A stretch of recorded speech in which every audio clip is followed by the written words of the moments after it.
Bonjour à tous. Alors, comme le nom de la vidéo va l'indiquer, je voulais parler un petit peu de la guérison.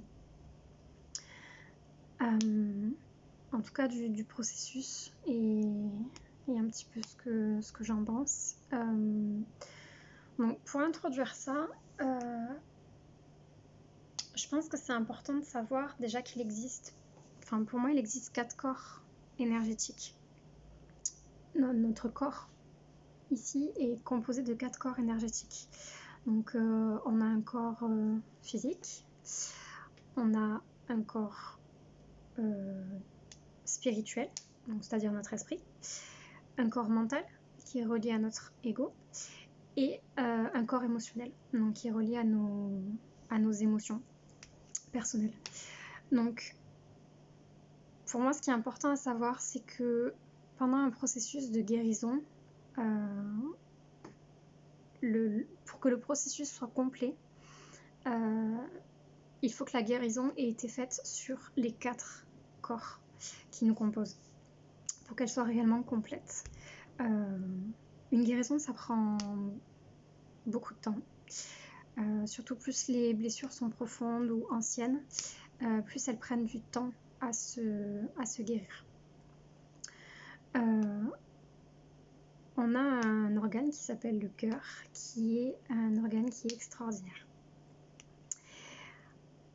Tout au long de notre vie, on va ressentir de la souffrance, de la trahison, de la culpabilité, de la déception, souvent face à l'extérieur, donc à des personnes extérieures à nous, puisque c'est comme ça qu'on apprend, c'est avec l'extérieur. Puisque les relations sont un miroir vis-à-vis de nous-mêmes. C'est-à-dire que tout ce qui va nous faire réagir, en bien comme en mal, au niveau de nos émotions, sont un miroir par rapport à nous-mêmes. D'où l'importance de ne pas être dans le jugement, ni pour nous, ni pour les autres. Ces émotions négatives vont laisser Aujourd'hui, forcément, je vais parler des émotions négatives, puisque c'est ça qui nous empêche qui est difficile en tout cas à gérer, puisque les émotions positives, on les accepte volontiers. Désolée, j'avais plus de batterie. Donc, je disais que ces émotions négatives, du coup, nous laissent des plaies ouvertes, quelque part. Des cicatrices qui créent des barrières autour de nous. Nous-mêmes, on se crée nos propres barrières, une protection en fait. Il faut savoir qu'on est créateur de notre vie. C'est-à-dire qu'on a le pouvoir sur notre vie, d'en faire ce qu'on a envie en fait. Et on peut, concernant en fait la guérison, c'est nous qui avons qui pouvons décider soit de les regarder. Il y a 2 choses qu'on peut faire. Soit on décide de regarder ces souffrances en face, ou soit on décide de ne pas les regarder en face. Donc je vais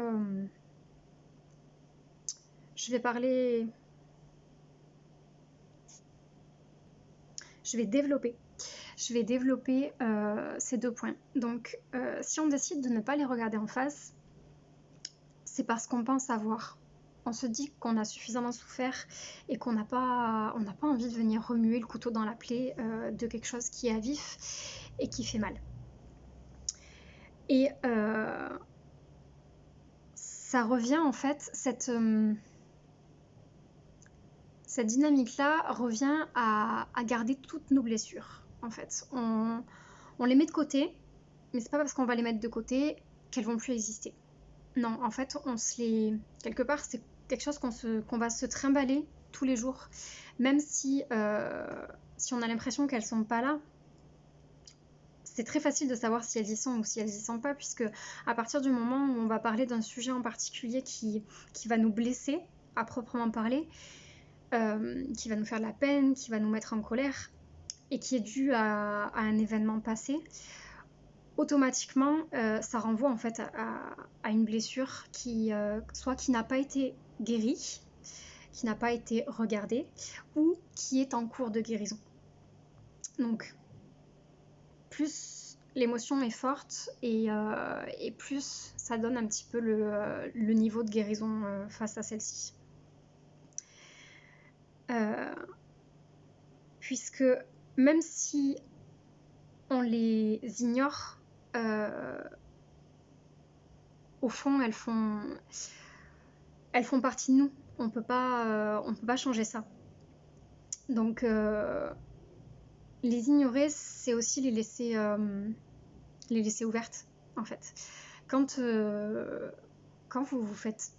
se fait mal, que je sais pas, vous vous coupez avec un couteau par exemple, ça saigne.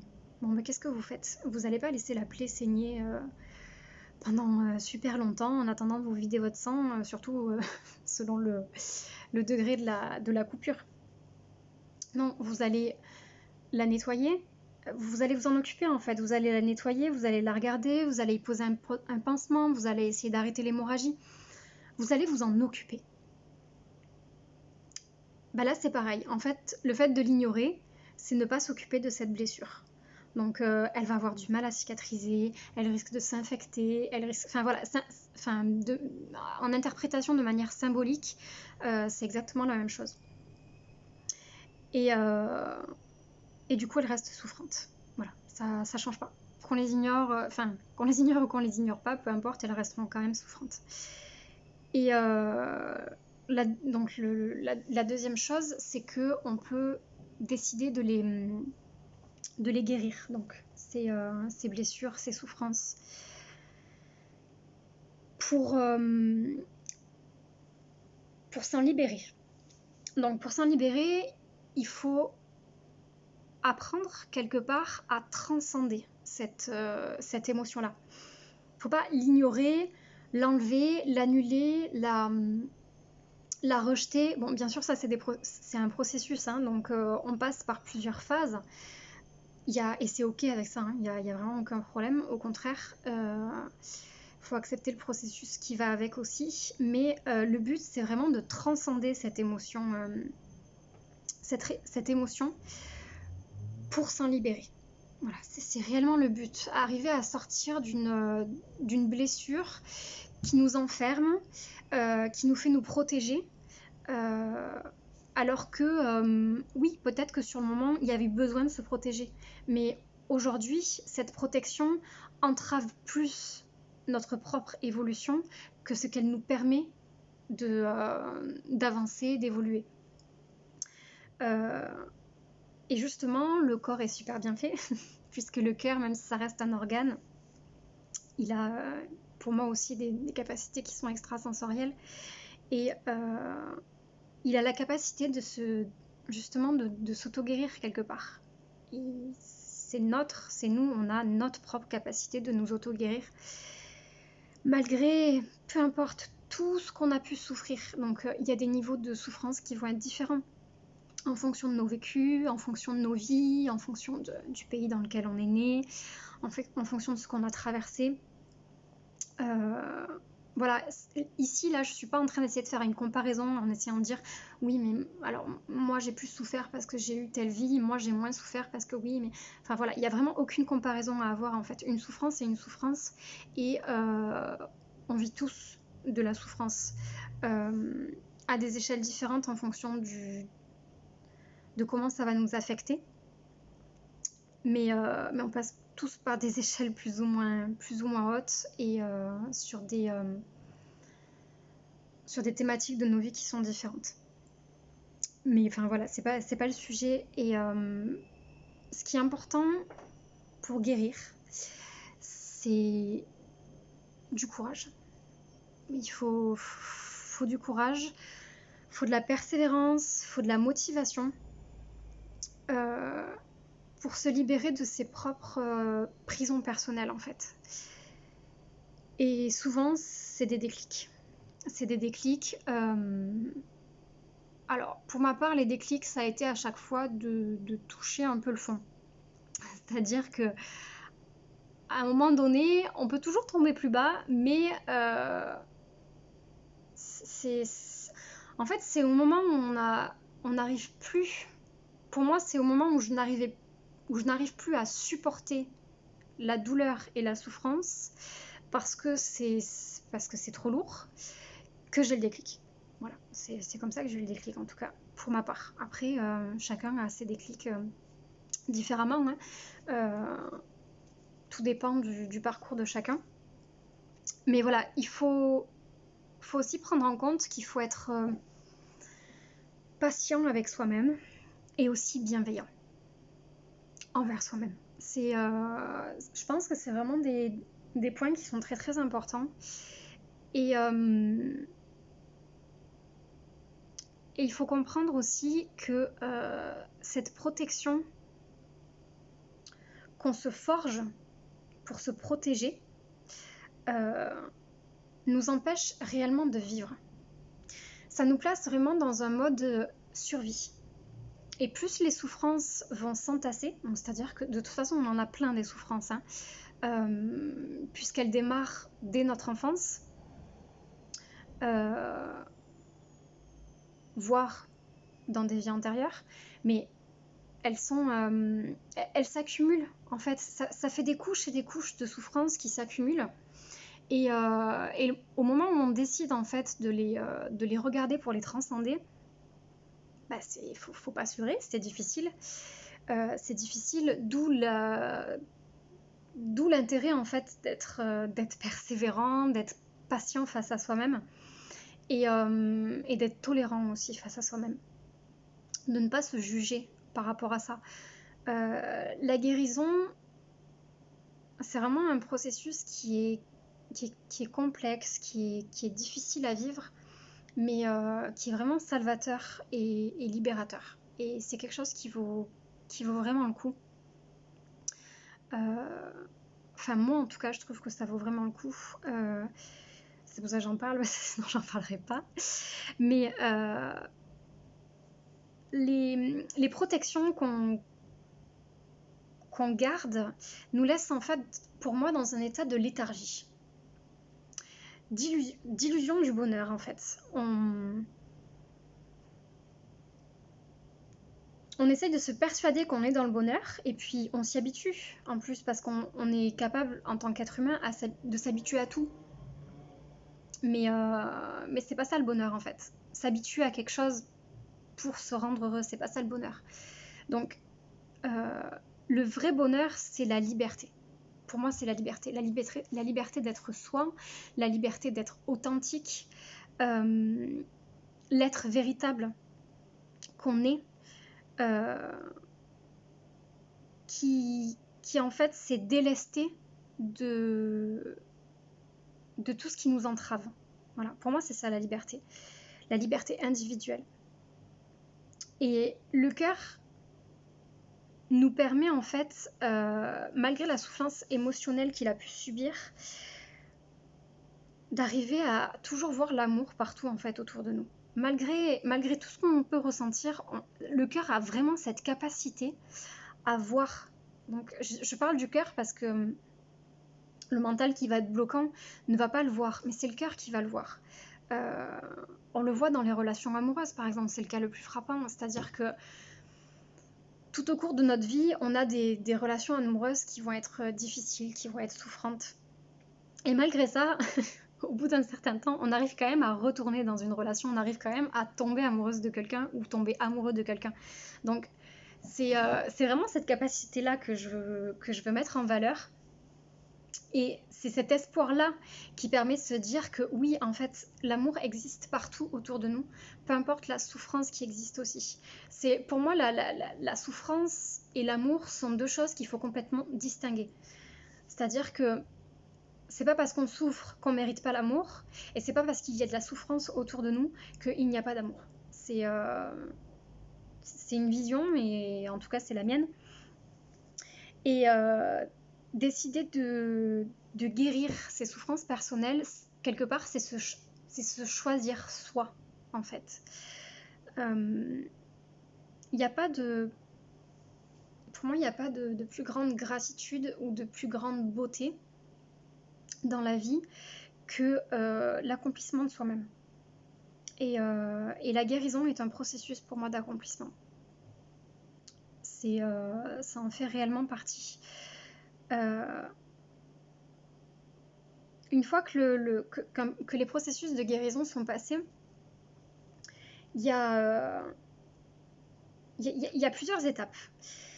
C'est-à-dire qu'il y a au début la souffrance, ensuite il y a la compréhension, il y a tirer des leçons de ces expériences-là et grandir.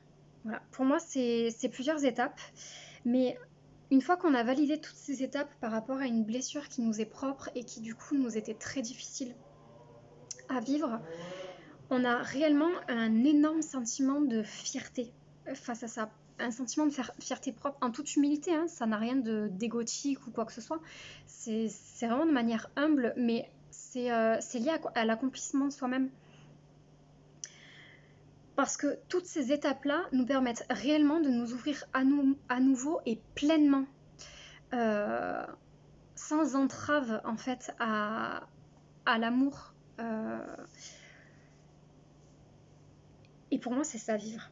En fait, c'est ce processus-là et toutes les étapes ou tout le chemin qu'on va parcourir pour arriver à cet accomplissement personnel.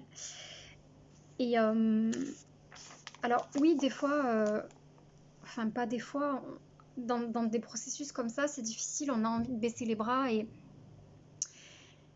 on le fait pas. Et on le fait pas parce que c'est pas grave, même si on a 2 genoux à terre, on se relève. On se relève et pour moi c'est ça le courage et pour moi c'est ça la force intérieure. Et on est tous capables de faire ça. Vous êtes capable de le faire, je suis capable de le faire. Il n'y a vraiment aucune remise en question à mettre par rapport à ça, quoi. On ne doit pas se remettre en question, on doit avoir confiance en nous. Et il faut savoir aussi que malgré le processus de guérison, une fois qu'il est accompli, on n'est jamais à l'abri en fait.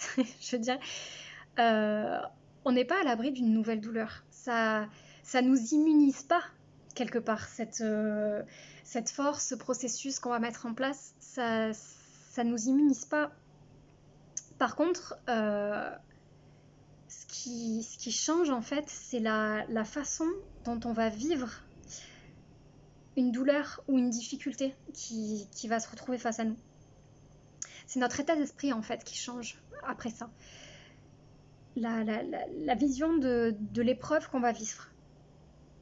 C'est-à-dire que moi, avant une épreuve douloureuse, je me mettais en état de victimisation.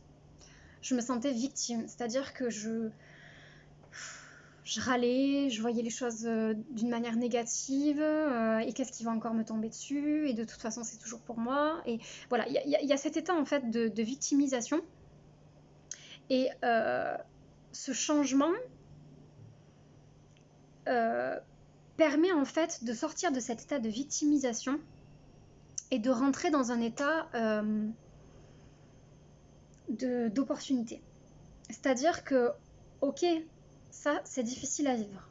Ok, là, je me sens pas confortable avec cette situation, je me sens pas... Voilà.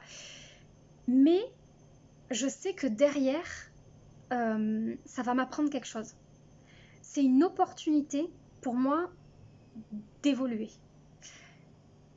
Et ça change radicalement notre... Enfin, moi, ça m'a changé radicalement mon état d'esprit sur la vision de la vie. Puisque ça permet en fait au fur et à mesure d'acquérir des paliers de sagesse personnelle.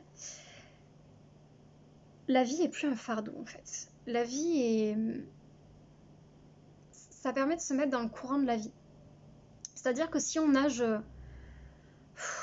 à contre-courant, chose que j'ai fait pendant des années, on nage à contre-courant, c'est difficile. On se fatigue, on en a marre,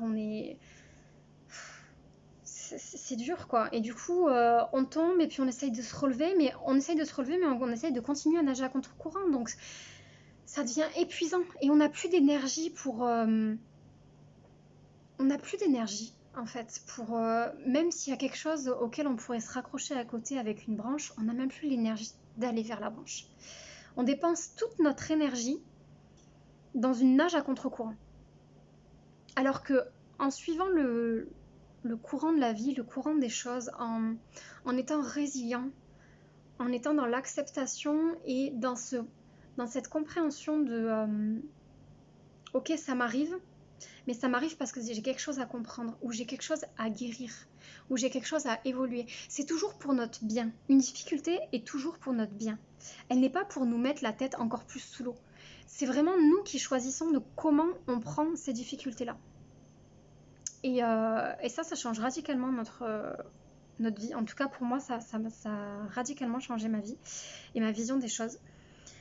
Et pour moi, j'ai compris qu'il n'y a pas de hasard, en fait. Toutes nos rencontres, toutes les choses qui nous arrivent, il n'y a vraiment pas de hasard. Et quand je dis il n'y a pas de hasard, c'est dans ce sens-là, c'est par rapport à ce que je viens d'expliquer. Je pense qu'il faut avoir confiance en l'univers pour moi. Il faut avoir confiance en ce qui nous est apporté. Parce que pour moi, il y a quelque chose de plus grand que nous et on ne peut pas en avoir la conscience sur le moment, surtout quand on est dans un moment où c'est difficile, où on est submergé par nos émotions. On ne peut pas avoir la conscience en fait automatiquement d'être observateur face à ça. On peut le faire, mais ça demande beaucoup d'exercice et beaucoup d'efforts. Mais on peut pas se dire bon ben voilà, il m'arrive ça parce qu'il y a ça. Non, en fait, on le comprend après. On peut pas le comprendre sur le moment.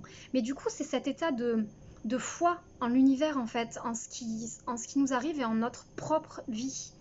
C'est à ça, c'est à la foi qu'il faut se raccrocher. Donc, quand je dis la foi, il y a rien de religieux où chacun peut avoir ses propres croyances, ses propres.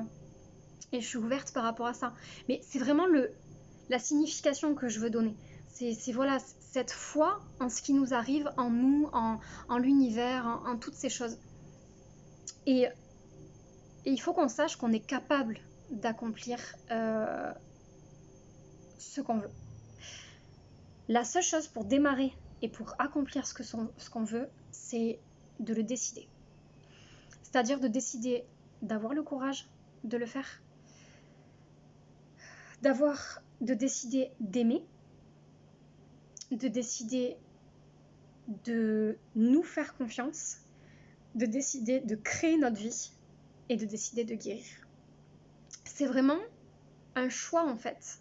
On est acteur de notre vie, on est co-créateur de notre vie et c'est nous qui décidons ça.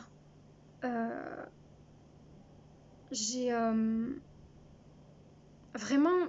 réussi à prendre du recul par rapport à tout ce qui m'était arrivé et toutes les épreuves douloureuses que j'avais pu vivre dans ma vie, surtout d'un point de vue sentimental, puisque moi c'est surtout au niveau sentimental, où j'ai un peu plus morflé, en tout cas, on va dire ça comme ça.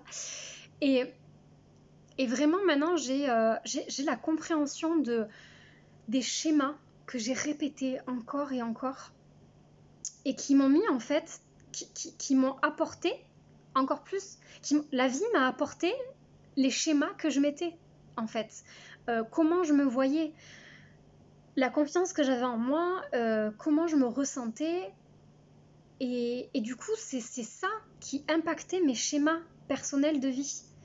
Et ces schémas-là m'ont amené des choses qui ont été super désagréables sur mon chemin. Et ces choses désagréables, aujourd'hui, en fait, je les remercie et je remercie les personnes qui ont pu me montrer ça.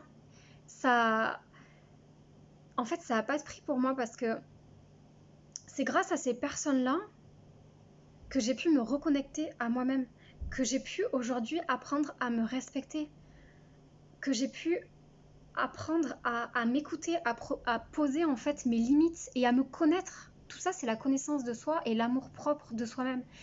Et sans ces expériences qui ont été très douloureuses, et sans du coup cette guérison face à ces situations,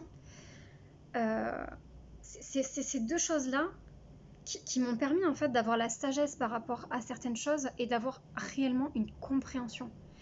Et Et ça, c'est gratifiant face à moi-même, c'est gratifiant face à la vie en fait, de m'avoir apporté tout ça.